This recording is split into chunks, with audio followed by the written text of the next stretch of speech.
পিছনে খেয়াল রাখেন, পিছনে খেয়াল রাখেন।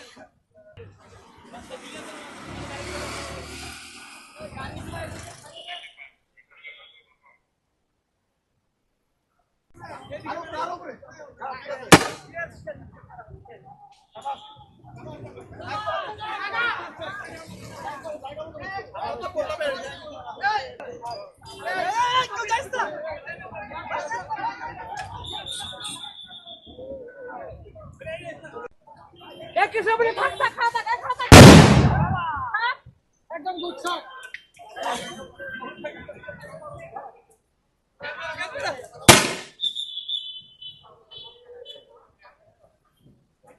এটা লং না, এটা লং চলে। ঠিক আছে ঠিক আছে।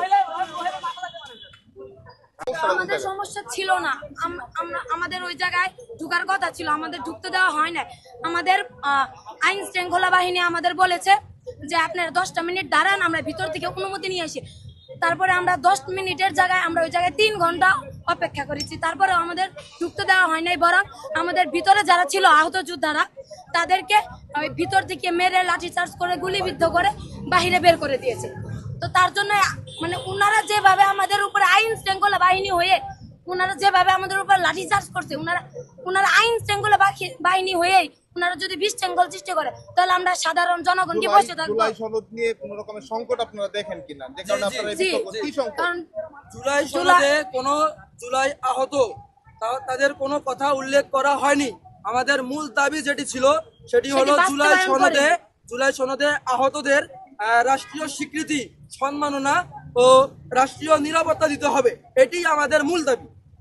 আমাদের মূল দাবি ছিল এটি। একটা আপনাদেরই জুলাই আহতরা বলেছিলেন যে মূলত এই সনদে স্বাক্ষরের পর যদি পরবর্তীতে কোনো মামলার ভয়ও আসলে জুলাই আহতরা পাচ্ছে কিনা, একটি আহতরের পক্ষ থেকে বলা হয়েছিল আপনাদের পক্ষ থেকে যে যখন একটি রাষ্ট্র থেকে একজনকে কোনো স্বীকৃতি দেওয়া হবে, তখন আমাদের উপরে যখন হামলা হবে তখন সেটা রাষ্ট্র দেখবে। কিন্তু আমাদের যদি কোনো রাষ্ট্রীয়ভাবে স্বীকৃতি দেওয়া না হয়, তাহলে তো রাজনৈতিক পরিবর্তনে যে কোনো সময় ফ্যাসিস্টরা আবার আসতে পারে বা অন্য রাজনৈতিক দল আমাদেরকে তখন তো রাজাকার বলবে, আমাদের অস্বীকার করবে। আমাদের মূল দাবি হলো জুলাই আহতদের রাষ্ট্রীয় স্বীকৃতি দিতে হবে, তাদের রাষ্ট্রীয় সম্মাননা দিতে হবে ও তাদেরকে রাষ্ট্রীয়ভাবে সুরক্ষা দিতে হবে।